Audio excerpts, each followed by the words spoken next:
Thank you. Okay, and welcome to everybody to this masterclass called Unlock Your Pleasure, and a masterclass in breaking free of limitations. So I will just close all my windows so I don't get confused. Good. So we all are very used to thinking about sexuality, thinking about our own sexuality. Whenever you go to a magazine, whenever you go to a movie, it doesn't matter where we turn to, there will always be information about sexuality. And very often they focus on techniques. They focus on do it like this, do it like that, but they rarely focus on what is in reality affecting our sexuality, how we express ourselves or how we don't express ourselves. Because knowing techniques is amazing. Focusing on dysfunctions is also great, but sometimes those focuses in the way we in general work with things gets very focused only to, let's say, the body part in question if it's a dysfunction, and not so much to the background of what is it that even affected us to get to that point. So in this masterclass here, I want to talk a bit broader about sexuality, and what I mostly want to focus on is how to, what affects your pleasure, what affects your arousal, what is it that opens it, what is it that blocks it, what is it that affects it. Because if we are trying to change, if we're trying to get more alive, if we're trying to get more sensitivity, get more just joy out of our intimacy and our pleasure and our connections in a sexual or sensual way, then it's super important to actually have a bit awareness on how do I actually tick? How do I function? What is it within my system that might be my forces, and what is it that might actually be the things that are limiting me so that I don't really get to my potential. Because if we don't know a little more about the background of how we actually function, what works for us, what doesn't work for us, then many of these, let's say, tricks and shortcuts that we are told about, they often won't work. And we'll be like, we do it, but for some reason it seemed to not work for me, even though it works for others. And that's because we're all different, and we need to have a bigger understanding of what it is that really activates us or doesn't activate us. So I'll be looking into lots of different aspects, because the minute we talk about sexuality, sensuality, arousal, and pleasure, then the way I've come to understand the body through my work is that we're basically all pleasure beings or bliss beings, meaning that when there's absolutely no obstacles in our body, there's nothing that is not flowing perfectly, we would naturally have very, very easy access to pleasure, to arousal, but also to bliss. The difference between when I say pleasure and bliss is when I say pleasure, it often is more directly linked to the body, whereas bliss can be an inner state that can be more like also an altered state, almost like I'm not even in my body. You can be in bliss in your body, but it's often bigger. And bliss can be completely non-sexual, but just as satisfying, if not even more satisfying than having a sexual experience. And when nothing blocks us, my experience through my work is that that's the natural state that seemed to always come back to people. Actually, without them working on creating it, they just start removing, let's say, the garbage that are in the way. And I often see it almost like we have this river of life, of creativity, of bliss and pleasure and feeling good inside of us. And then over time, life happens. And over time basically means from the day you're in your mother's womb. That's where it starts, depending on whether or not your mom had a good pregnancy or a bad pregnancy, how you were treated as a baby, how you were treated as a child. All the things that we experience in life ends up putting little blocks, little debris, little no-nos, little ideas of I should not, or this is not okay, And all of that end up then having an impact on us the day we are old enough to start actually wanting to have a sexual expression, whether that is in our teenage years, and for some, it's not even until they are fully adult. So I made a little representation because I find it a little more easy when I also allow you to see some text and so on than just hear my words, especially for those of you that also need to see it. So I'm just going to share my screen with you. And let me see, just need to do there. Good. So first of all, my focus is very much on, like I said, on looking towards the things that is really important to know about yourself about this. So first of all, your pleasure is affected by many things. It's affected by conscious and unconscious material. And unconscious and conscious material, that can be thoughts, that can be memories, that can be ideas, that can be your ethics, that can be your moral, that can be the things that were never spoken in the family or in the culture you grew up in, but everybody knew that this thing is a bit dirty or this thing is a really good thing. And all of these things ends up affecting us. But also the physical experiences we've had and non-physical experiences. So here we talk about what happened directly to your body, but a non-physical experience can also be that you yourself did not experience something, but maybe you witnessed something. And that witnessing can be direct witnessing of others. It can also be transgeneral, meaning that you have heard so much in your life about bad stuff that happened to your ancestor, to your parents, to your grandparents, that affects your own approach and your own opinion about sexuality, whether that is safe, whether that is dangerous, whether that is a good thing or a bad thing, whether there are rules to when you're allowed to be sexual, or when there simply are just, specific things that has to be in order for you to be allowed to go there. So understanding your own arousal and your desire patterns will also help you know where you need to expand and explore when you want to start diving deeper and develop sides to yourself to get a sense of whatever I already am. My experiences now can take me further down to areas I wish to have more experience with. How deep you can enter your own pleasure is affected, like I said, by many factors. Very important one is your ability to stay in open presence versus already being in the mind towards a goal. I often work with people that come to me because they're either have an issue that I cannot get orgasms, or it's really hard for me to get orgasms, or I can only get orgasms in a very specific way and not in others. And very often what's in the way for being capable of entering orgasm is that we are actually not in the present moment. Orgasms are basically a byproduct of you being 100% here and now, meaning you're not even in your thoughts 1 second ahead. You are leaning in fully 100% to the experience of now, whatever that is. And then you might need certain elements to be in that now. I'm sure many of you, I know I have, experienced that, especially if you're working on increasing or getting new types of orgasms.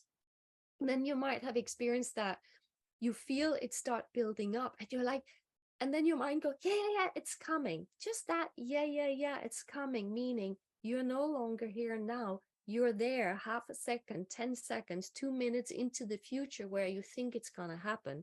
That meant you actually left your body and the now moment and you moved out. And what typically happens is the orgasm doesn't happen.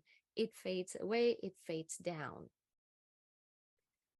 How your body feels to you also has an impact, because maybe you are someone who feels super juicy and alive, and you know everything in your body is just amazing and you want to be in it.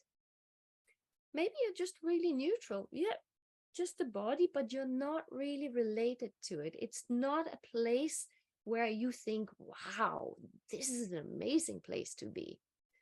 Or you have experiences of numbness that when certain things are done to you, doesn't really do anything. You can't really feel it, or it's painful. Meaning that whenever you're going into any type of self touch, maybe, or sensuality, sexuality, or maybe even gynecologist, where if it's you a woman and doctor touches you, everything is uncomfortable and painful. Then, of course, it's hard to be in the body and fully lean into it because it's not very nice to be in it. What you focus on while you're sexual has an impact. Because again, are you focusing on the now moment and what is going on right now? Or do you suddenly get distracted by, oh my God, I forgot to put that thing on my grocery list? Again, you left your body, and that usually will shut down or just not allow you to build up further. What your arousal tools are, and if they get stimulated appropriately, also has an impact. I'll talk into later what arousal tools are. Your level of staying in control versus surrender is important. If you're someone who is super controlling at all times, then, for instance, moving from pleasure into orgasm will become very difficult, because orgasm happens when we fully surrender without trying to control the outcome. So anyone with control issues will often experience, even if you do get orgasms, that it can be hard to get there, or it happens not so often, or you have to use techniques where you're very tensing in your way of being sexual for that to happen.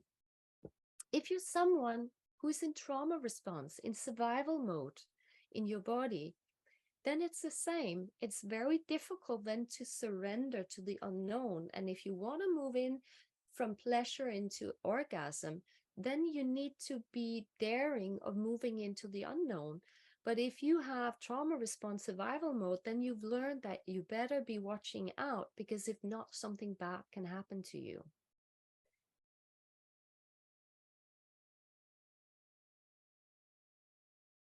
Another one, very important, is what is your nose and what is your goes? Have you ever experienced being aroused and then all of a sudden your arousal and desires is completely gone? When this happens, you have met one or several of your no's, your arousal no's, your pleasure no's. Do you know what turns you off? What shuts you down? These are the no's that you can compare to being a kill switch for your desire. And they can be very subtle and very small. A kill switch for some is simply just being touched in a specific way.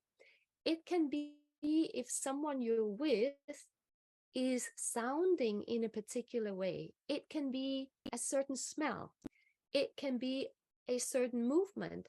It can be a posture, a body posture. It can be a sexual position that simply just shuts your whole system down. And usually if we experience that we are aroused, we are in pleasure, and then one of our nodes gets activated, it's very, very difficult to then turn the desire back on. It's literally, for most people, a kill switch. And many, many people have experienced this in the middle of sexuality with a partner, where they're even in intercourse and they're enjoying themselves, and then poof, all of a sudden it's just flatline.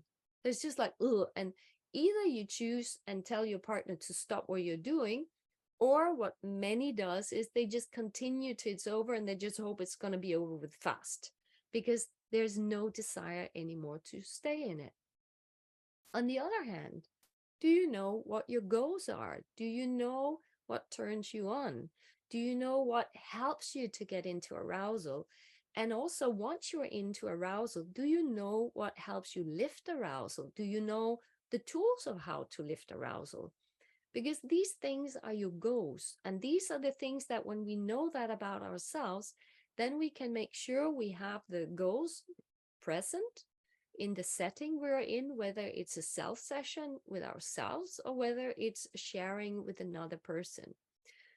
But if we don't know it, then we're often left to random experience of, oh, I got super turned on, but I actually don't know what it was that turned me on. Or all of a sudden, I just lost desire and I have no clue why I just flatlined.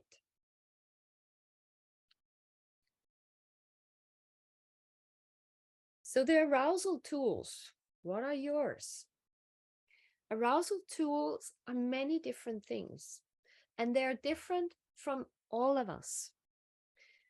Some are more internal in their arousal tool, meaning that what turns them on is internal experiences. It's something that only happens inside of you, and you don't need anybody else. Actually, for you, you might experience that somebody else disturbs your arousal tool. Others, however, are external in their arousal tool, which means that they need some outer force, some outer stimulation to get the arousal and the juices and the desires going.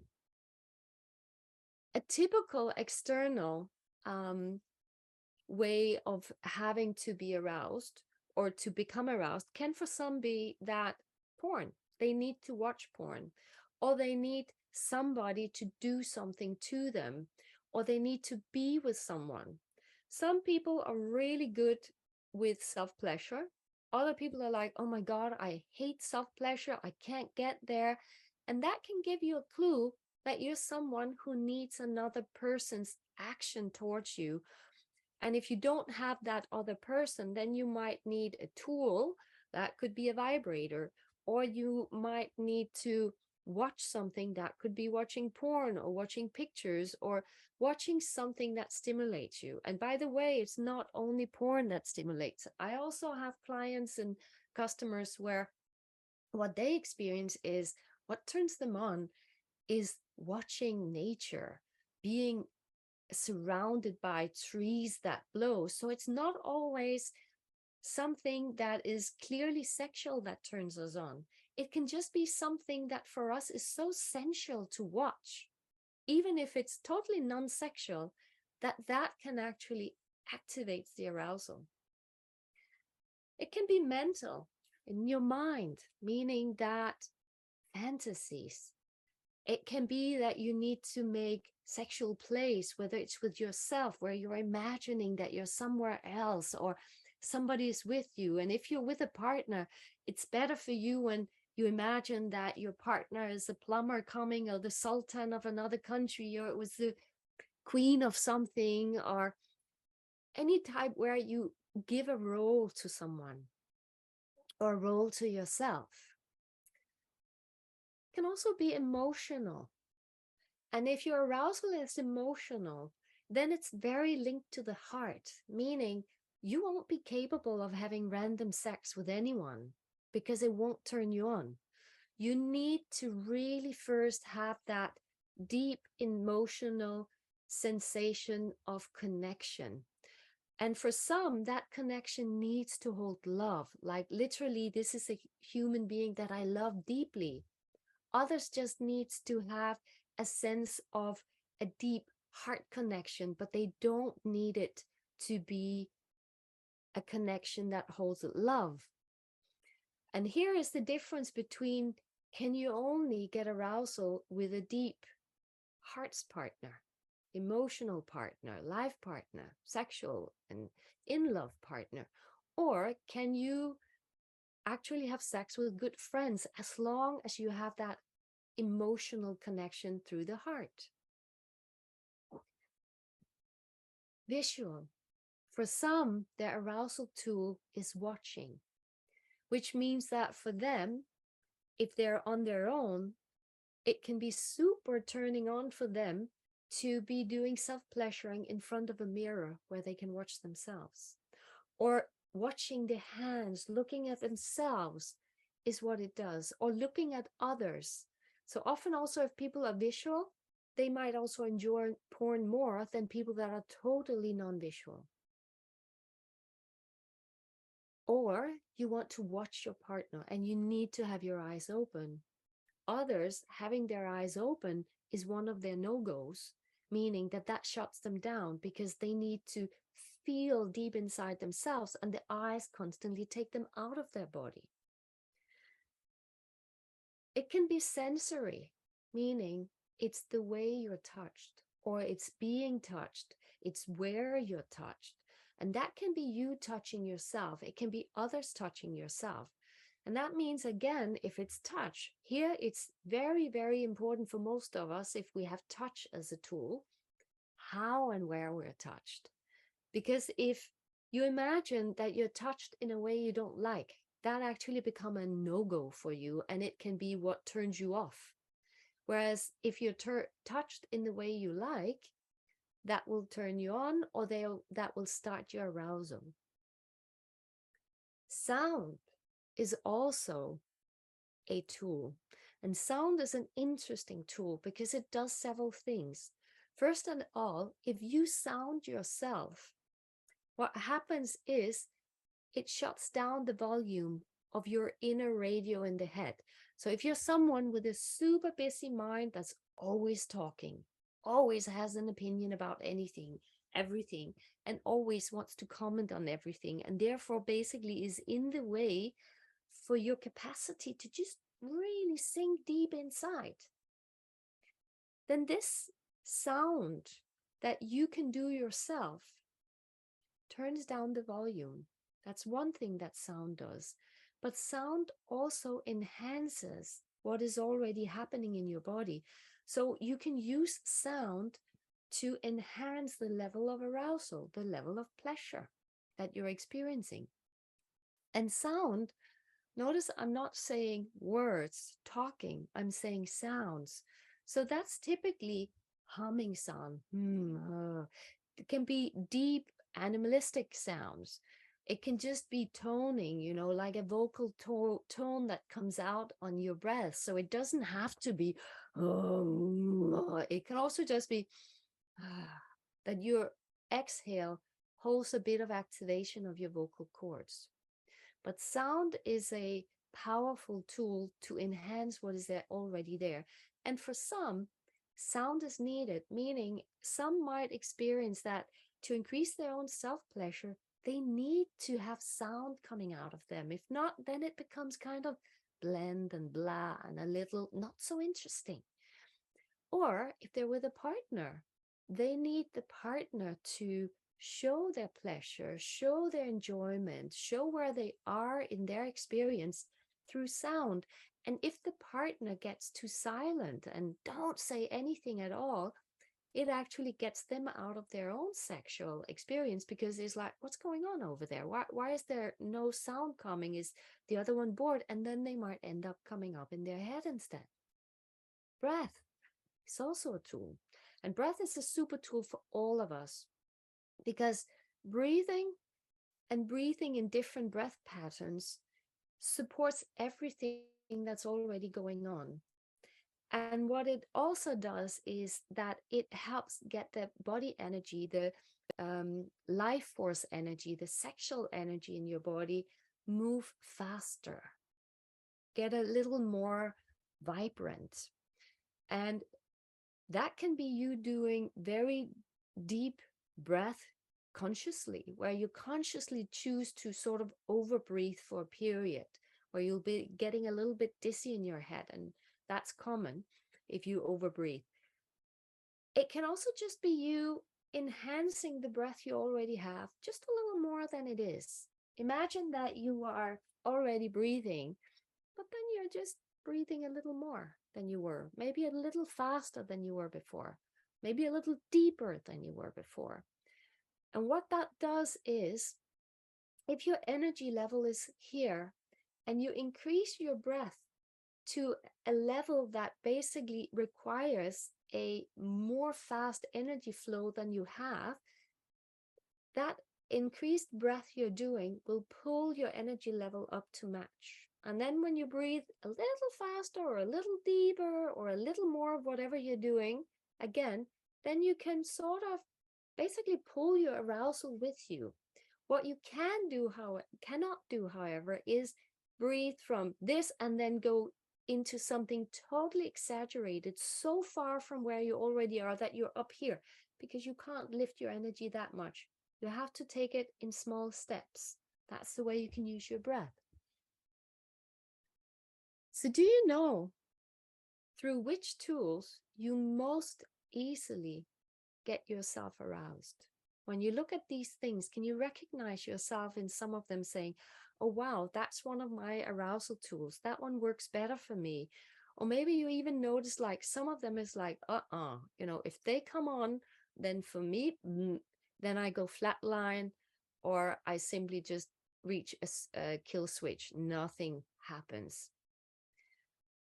When you know your arousal tools, then you can use those in your interactions with yourself, with your partners, and you can use them consciously to increase your experience, to deepen your experience, to gain more experiences.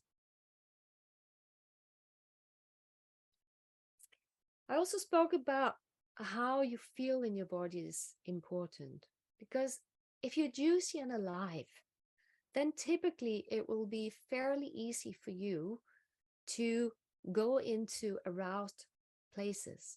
The question is if you know how to go into sexually aroused places. But typically someone who feels very juicy alive easily gets thrilled by things, excited by things. And thrill and excitement are all types of arousal, meaning you have the capacity to be aroused, but maybe you have not trained yourself into be aroused in a more sexual or sensual way. But your body already knows how to lift the arousal level. Maybe you, however, need to practice a different type of arousal. If you're neutral, then again, that might just be the state you have when you have not been activated in your arousal tools.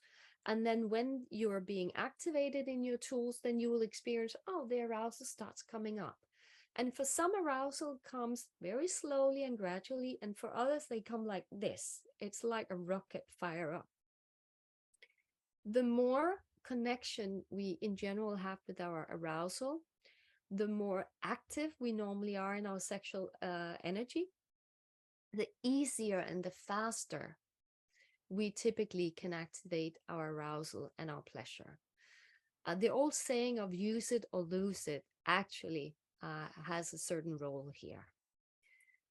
A lot of people, and I really mean a lot of people, they, however, have two big body issues, which is numb or painful. Where when they go into different states, maybe they're just having pain nonstop in their body, or maybe they simply just don't feel their body. Often you will hear a person that doesn't really have a connection to the body and they're numb, they don't really feel themselves well. They will often describe themselves as, I'm such a heady person, meaning that they have a difficult time sensing what's actually happening in their body because they live in their head and they don't really spend much time, awareness, or energy on really checking in on what's going on below my throat.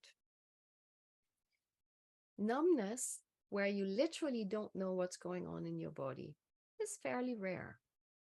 But a numbness that I meet a lot is boredom. When you are in sensual sexual play and you're enjoying it, and then suddenly within the first 5, 10, if you're lucky, 15 minutes, you start getting bored. You start catching yourself thinking about something else, don't really want to be here, or you think, okay, let's just end this. We've been here, done that. Boredom is a type of numbness. It's just not you being fully numb, but it is actually a type of numbness that shows that there's blockages in your body where your energy flow from your life force energy and your sexual energy doesn't have the capacity to really flow through all parts of you and keep flowing.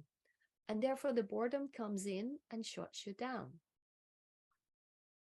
If it's painful, there's two types of pain. There's the overall body pain where it's not linked to your sexuality, it's not linked to your genitals, but it affects your sexuality. If you're someone who's always in chronic pain at some level, that draws your energy from you, and that makes you typically tired and makes you feel like everything is an effort. And that means just the thought of being sexual can be an effort. And also because often if we have pain and tiredness from pain, especially if it's a general pain, what happens is that we will end up thinking, oh, but if I start, especially if we're with a partner, oh, but if I start cuddling, if I start kissing, then I have to go all the way through intercourse. And I actually don't know if I have the energy for it, which means that a lot of people with chronic pain, they don't even start on anything intimate because they're afraid of not having the energy for it. They're afraid of going through an entire sexual interaction that afterwards either leave them having even more pain or totally exhausted, maybe not just today, but literally exhausted for days after, meaning that they start withdrawing and taking themselves completely away from it. So if you're someone where this resonates with you, what I usually suggest is that you think of sexuality as a cycle, as a wheel, where somewhere in the top of the wheel, maybe, there's an interest in intimacy starting. And that intimacy can lead to you just maybe lying cuddling, just holding each other. And when you start leaning into that holding each other and there's no pressure for you to have to do more, maybe suddenly you feel like, oh, I want to kiss. Then maybe when you start kissing, then maybe suddenly there's a desire to start touching each other's bodies. Eventually, maybe the clothes want to come up. Maybe there's suddenly a desire to start being more sexual on the body of yourself or the other. So there's this gradual buildup of intimacy that gets into becoming more and more sexual. But where most people with chronic pain or fear of going too far compared to their boundaries, because they think once I said A, I have to say Z. What is important is to have a partner where you have an agreement that we can always leave the wheel. Say, that was it. Maybe you went from cuddling, lying together, cuddling, kissing, touching a little bit on the body, and then that was it. So it always has to be allowed to not go all the way into intercourse. Because when you don't feel pressured by starting thinking I have to continue this far, then you will experience that it doesn't get dangerous taking the next step because I can always leave if I don't have the energy for it. That, of course, requires that you have a partner that respects it. And where the partner is, of course, if we're not in for the full ride, we just stop at any moment and then just treasure and be happy for what we already did. And then maybe next time we want to go further. If it's more body pain that is linked to the genital region, that can be a pain that you have also chronically and nonstop, where maybe even just sitting on your genitals is painful, or riding a bike is painful, or being touched is painful. Having intercourse is painful, maybe during, or maybe not during, but right after or the days after. And therefore, you don't really feel like going into it because a part of you is fearful of the pain that you have experienced from. And here, we also can go and work with that, because typically if you have these type of pain, you have very often been speaking to some sort of a practitioner, some sort of professional, and you have probably been examined and they say everything looks fine. You might have been given a diagnosis. You've got vulvodynia, but they can't really say what that is. They can only give a name to your symptoms, but not tell you why it's there. My experience is that the majority of sexual pain has no physical reason. but it has a physical expression based on energy, memory that is stuck in your tissue. And that can be worked with through different ways. And one of the ways could be touch de-armoring, especially soft touch, and working into sexuality, about boundary setting and about acknowledging and respecting your body in new ways. It is for all important to awaken the sensory body if we want to get more sensitive, have more experiences and deeper experiences. For most of us, we are not aware of the potential, sexual potential that our body has. Like, I'm a woman, so I can mainly on an experience speak from my point of view.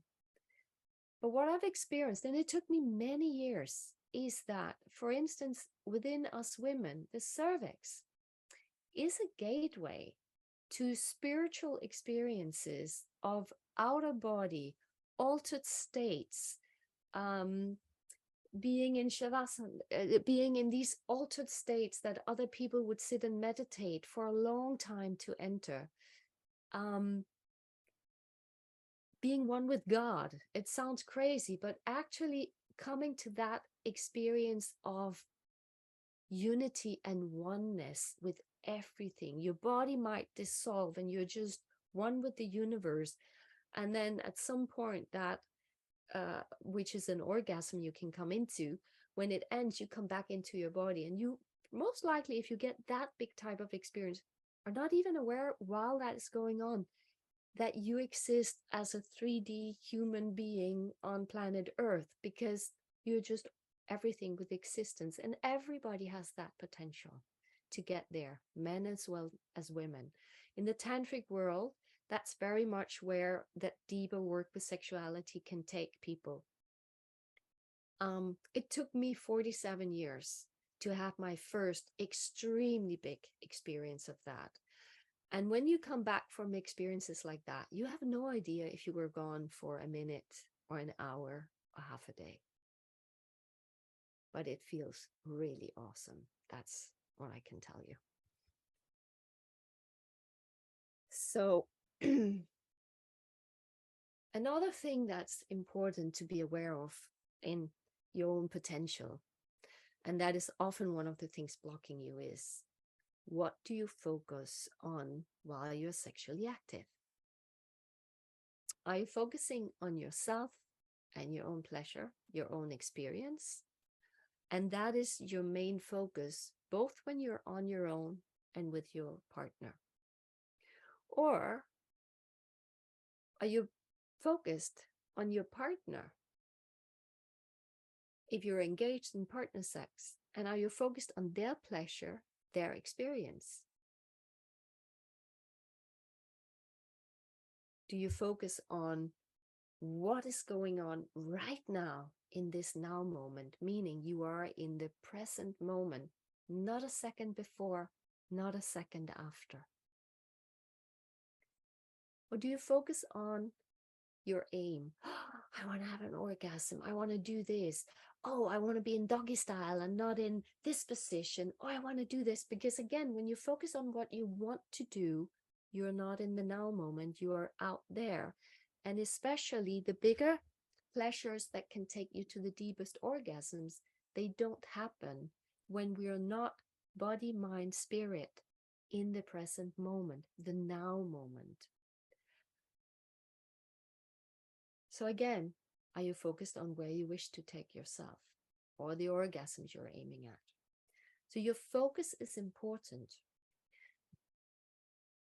Another thing that's important to know is that when it comes to pleasure, we pleasure ourselves by permission at all times. Not our partner. We all think it's our partner that pleasures us. Some are more skilled, I'll admit to that. But what that typically mainly means is that they are capable of doing things that appeases you more, that you like, and therefore you can surrender to it. You can allow yourself to let it happen. You can allow yourself to take it in. But a partner never gives you an orgasm. You give yourself an orgasm with a partner because you allow the experience to expand so much inside of yourself that the body chooses to elevate the energy flow into an orgasmic experience.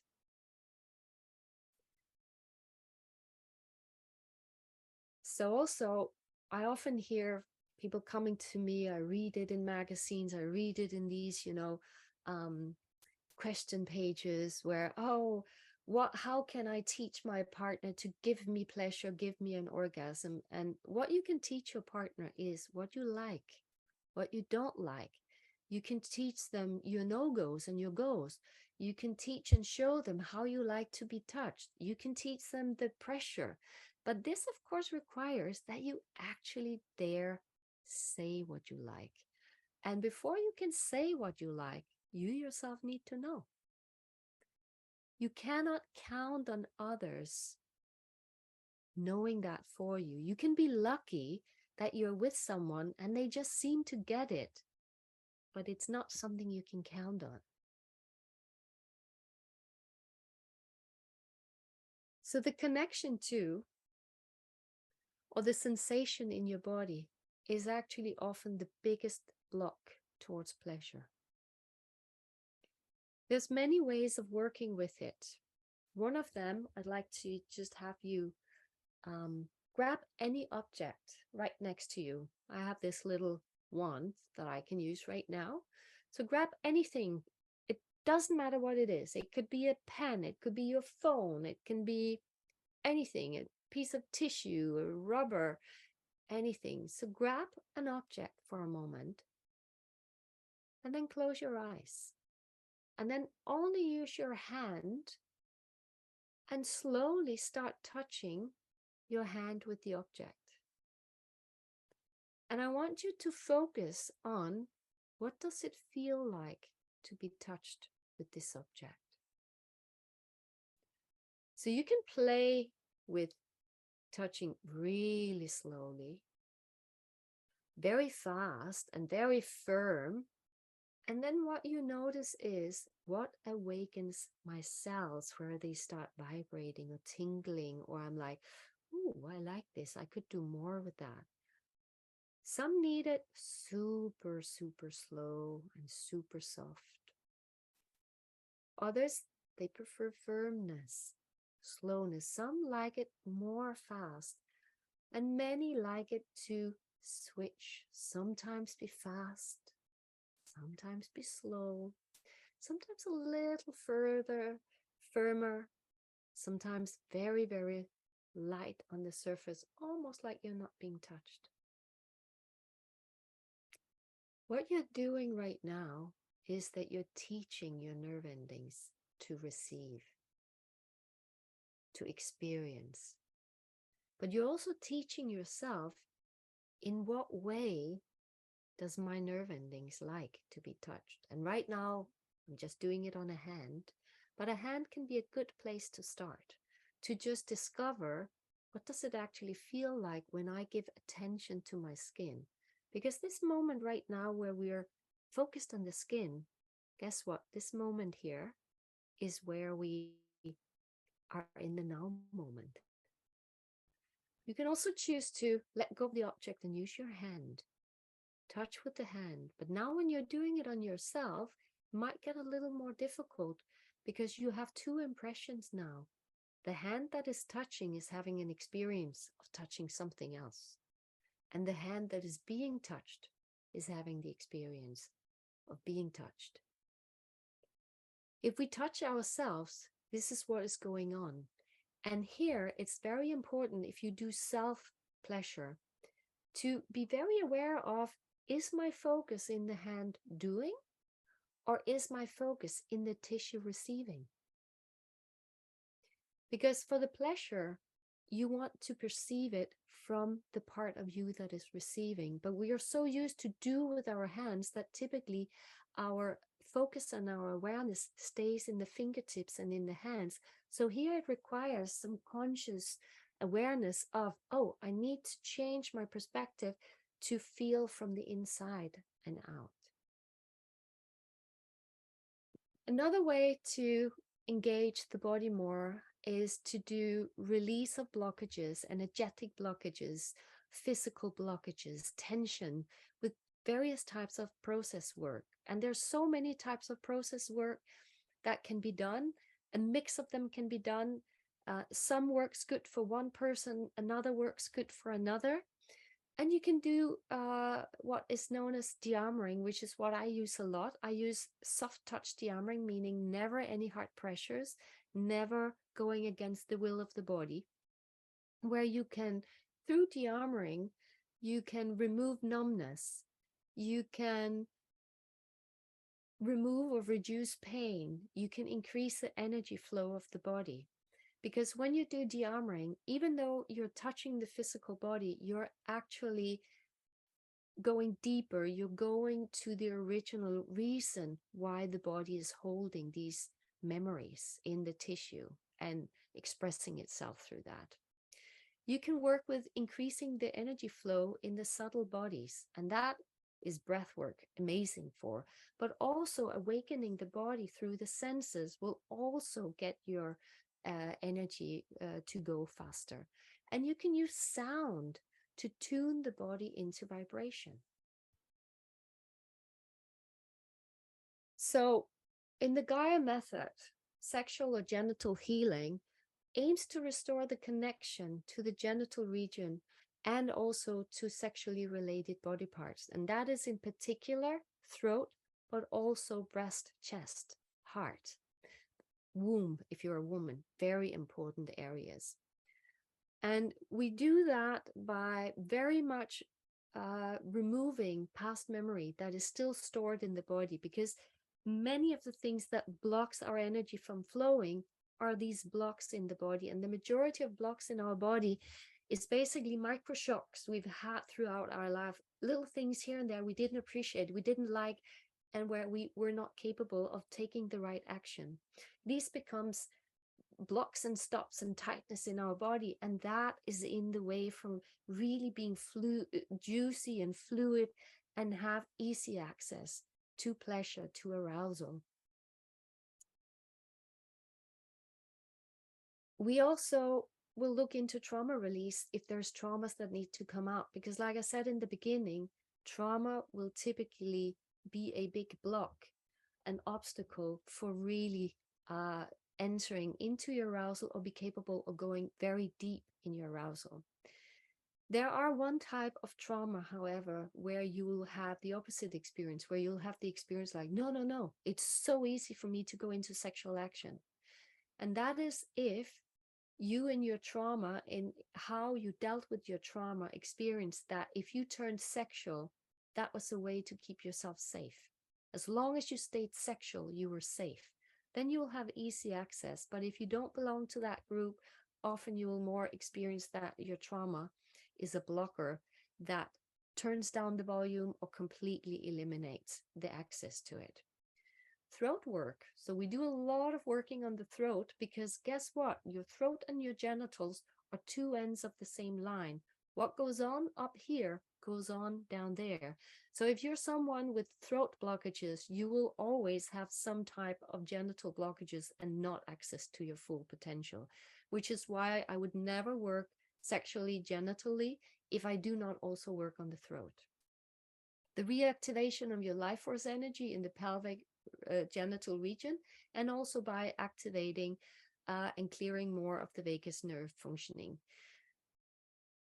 De-armoring in my work is a very important tool, but it's absolutely not the only tool I use, because when we work with this, sexuality is so complex and there's so many aspects and facets to it that affects us, and we're all unique when it comes to what is my right way. So this thing of one menu fits all, this is what you do, then you'll be there, like you'll see in many week and month magazines. Most of us have the experience that didn't work because we're too unique. It needs to be more specially designed for us. And we need to look at all these things of how do I function and what is it that blocks my functionality. And also I use sound and frequency tuning of the body because that is very important, as I said, and so much more. So I'll just take a little moment to also let you know that we do have a sexual healing and de-armoring retreat coming up in the Gaia method. And that next one will be coming up 27 September until 1st of October. So it's a 5 days deep dive and it will be in the Netherlands. And for this masterclass here, I have a special offer. However, that special offer is only for the men. And the reason for that is at this moment, we have too many women, meaning we have lots of amazing women that had registered for it, but we're short on men. So at this moment, as a special masterclass offer, we offer you a 200 euro discount for joining the sexual healing and de-armoring at the venue place called Finwoude in the Netherlands. It's near not so far from Utrecht. And this offer will only last until 15 August. And there will be a voucher code called Masterclass Pleasure. So if you, in the registration, you'll find a voucher place, and here you'll be able to write Masterclass Pleasure, and that will, if you're a man, allow you to get 200 euros off until the 15th August, the 15th August included. After the 15th of August, we've decided to still offer a 100 euro discount, but only until we have enough men to meet the amount of women we have. And at this moment, we have 12 women too much. So basically, we're looking for 12 men. If you are a woman, you can still register for this retreat, but only if you register together with a male partner. And for the sexual healing, it is not a retreat that deals with tantric sex. So you don't have to register with a love partner. It can actually be a good friend you just trust, and where you want to do sexual healing with each other in a caring way, not in a we're going to have sex and intercourse way. If you're a woman and you choose to register for our retreat, we will add you to a waiting list. And if we get enough extra men registering, we will start taking more women in from the waiting list. So I will end the sharing now. And from here on, if there is any questions, then we can take a little time. We have used the hour already. So if some of you wish to move on and log off because it was supposed to be 1 hour, but we started a little later, then I fully understand. And I wish you a beautiful day. And I thank you for having been here. But if there are any comments then or questions, then we can do a bit of question and answers. I've got time to stay on. Maybe Naomi, you can come back on sound so you can tell me if there is anything. There are some questions, Sue. So the first one is, if we're being fully in the moment and notice something we'd prefer or like to do, is changing to that then also being in the future? How do we know when to follow such wishes and when to bring the focus back to the now? So if you are in the now moment and your body sort of just wants to move into another position, you follow the flow. And that means in the now moment, your body will be moving. You might also experience that because you're not moving, you don't stay in the now moment because you actually want to be somewhere else. Then move into that position so that you can be fully present, because now you're where you want to be. But you might experience that if your arousal was going up, a little dip will happen and you sort of have to build it up a little bit again. But definitely, it's not like when we're in the now moment that there are no movements. It's more when we start getting brainy about it. Oh, I'd rather do this. Then we're not in the body anymore. We're in our mind. So yes, for sure, move your body if you feel a desire to move. Great. And we have a question about the de-armoring work. Is throat work unblocking the throat chakra, or is it something else? Yes, it is. It unblocks the throat chakra, but when you do that, you also affect the genital area. Let's do a very simple little check with all of you. So all of you, I want you to sit up, and I want you to sit and actually look really stupid for a moment, your jaw completely hanging, and be very relaxed, just And then I want you to have your awareness on your jaw here. And then while you just sit here with a relaxed face, relaxed jaw, then we're going to squeeze our pelvis floor as hard as we can, and then notice what happens in your jaw when you do that. You'll notice, some of you will even notice that the mouth actually closes a little, and others of you will notice that there's a tension coming, or maybe even a tiny movement of your jaw. This is that automated and automatic connection that exists between our throat, our jaw, our vocal cords, and our genitals. Back in the days when you were not even a fetus, you were basically an embryo reminding more of a little tadpole, you know, the things that becomes a frog eventually. At that time, what becomes this part of you and the other part of you is the same body part. And then it starts growing further and further away as you start becoming more and more into resembling of a human being, until you actually look like a human being and you have become what we now call a fetus. And the connection between these two ends never disappears. So what goes on in one end happens in the other. And that also means when someone comes with genital issues, we actually don't know if the root issue is linked to the throat, but it's the symptom that is shown in the opposite end, or the exact opposite, that they actually have throat issues, but they are not aware that their real issue, actually the cause of the issue, sits in the genitals. It's just the other end of the same line that is getting the symptom.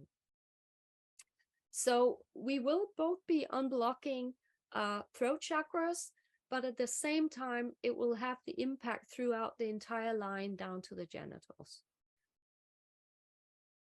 So there's a couple more questions on the throat work. So can we work on our own throat blockages, and how do we know if we have them? Yes, you can work on your own throat blockages. The way we work on it in the sexual healing and de-armoring is a method that you do to each other, and it is easier to receive it from someone else, but you can do it to yourself. The difference between doing it to yourself and just receiving it is the difference of when you are, for instance, touching yourself, where in that situation you're both the receiver and the doer, meaning your awareness is divided between two different jobs. Whereas when you are being done to, you only receive, you only go into the experience of it. But yes, you can do throat de-armoring yourself. It's very efficient. And besides that, how do you know that you have a throat block? Well, some people know, and a lot of people don't know. When we have throat blocks, they can have a physical expression. That means you have tension.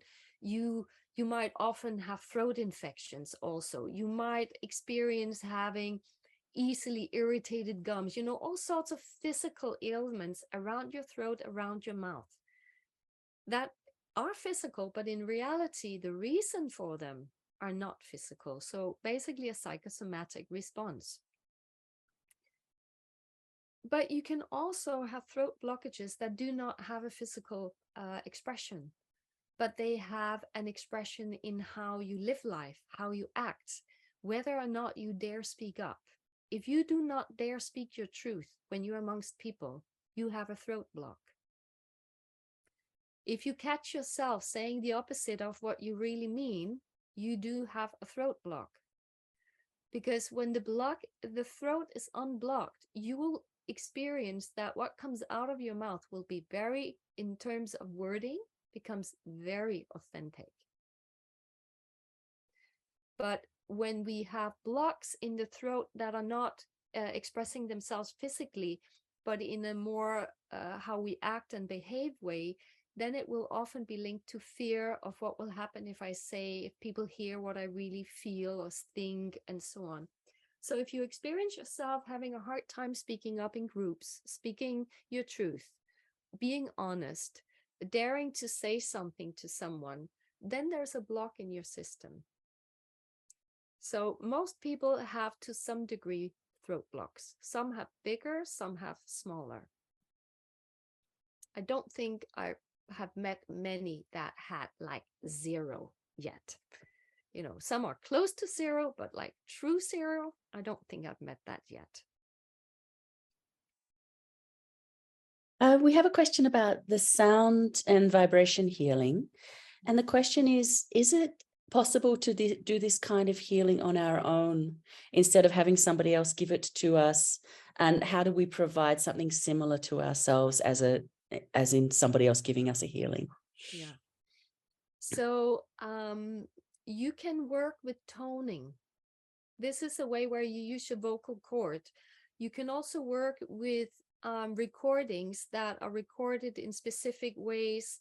And there's many different ways these recordings can be made through various types of sound therapy recordings, where you have really good headphones on, and then you listen to it. And because you listen to it, the vibration will move through your body and will actually do what they need to do.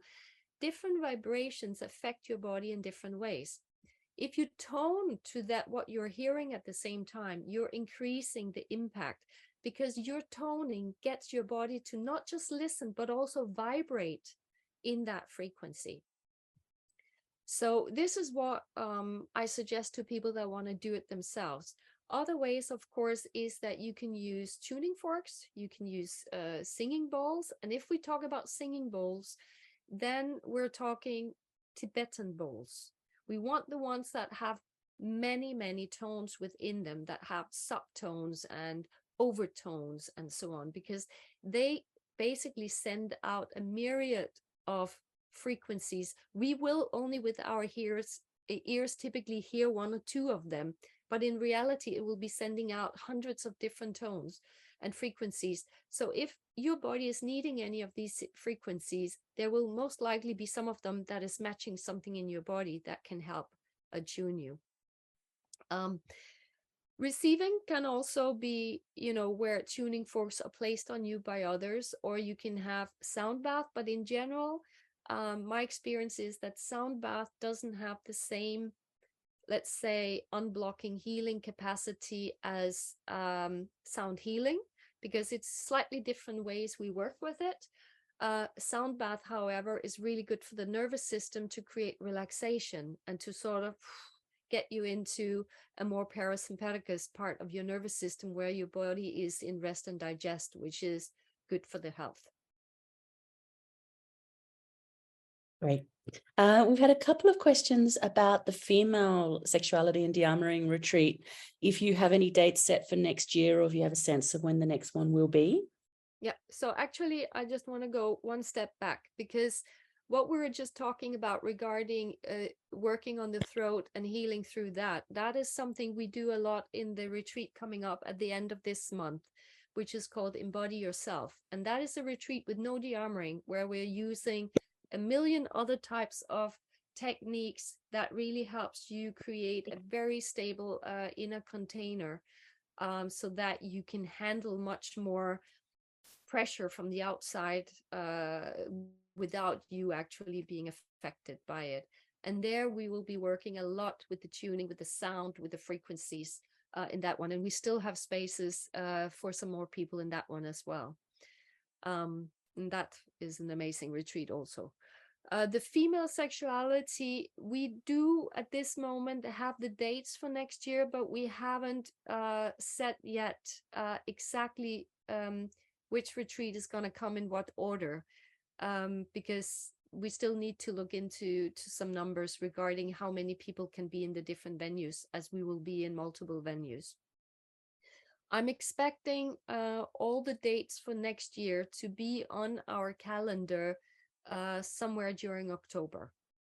That should be the latest, hopefully before, but from October it should be listed on our webpage where the different retreats will be. The only one we at this moment can say what is, that is our professional practitioner training, which next time actually will be 12 days. Up till now, they've been 11 days long. Next time we'll do 12 days. And that will be from 20 to 31st March in the Netherlands. That's the only one we know specifically. And actually on that, Suzanne, this is a really great question. How do you work with boundaries during your retreats? What happens if a certain task feels uncomfortable to me? Yeah. So everything in my work is about honoring the body's boundary, honoring the safety of the body.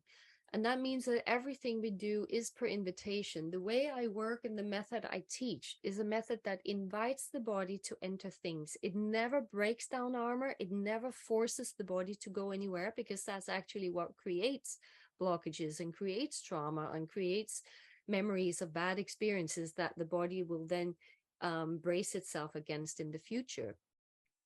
So that also means that, especially in the genital or part of the de-armoring retreat, it's a suggestion, it's an invitation, and we will work with everybody where they're at. That also means if you are a giver, you cannot expect that you will be doing the full genital de-armoring that I've just been demonstrating on one of my demo models, because you're working on a live human being, and maybe that human being that you're working with has a body that has never learned how to set boundaries, how to say yes and no, how to feel what a boundary is. And if that's the case, then I will come to your mattress and I'll actually teach the two people, how can you work with this so that this specific body starts feeling empowered, starts realizing, wow, I have a choice. I can say yes, I can say no, and start learning, what does it even feel like when my body is like, yeah, I'm up for this, I'm not up for that. And it's always possible to choose to step out of a practice and say, I'm going to sit out on this practice. The only thing I don't want people to do in my retreats is to stay away from anything. And that's because if you don't just show up, I don't know if you're in trouble. And when people come to me, I take it very seriously to keep a good eye on where you are in your process. So anyone who wants to sit out have to come to either me or one of my assistants and have a talk with it, so that we also know what's going on. And maybe what you need is actually to get some advice, have a conversation. And if you come to us, we can support you. If you just stay away, we can't. So I always ask people to come and have a chat with us, but everything is per invitation, is fully voluntary.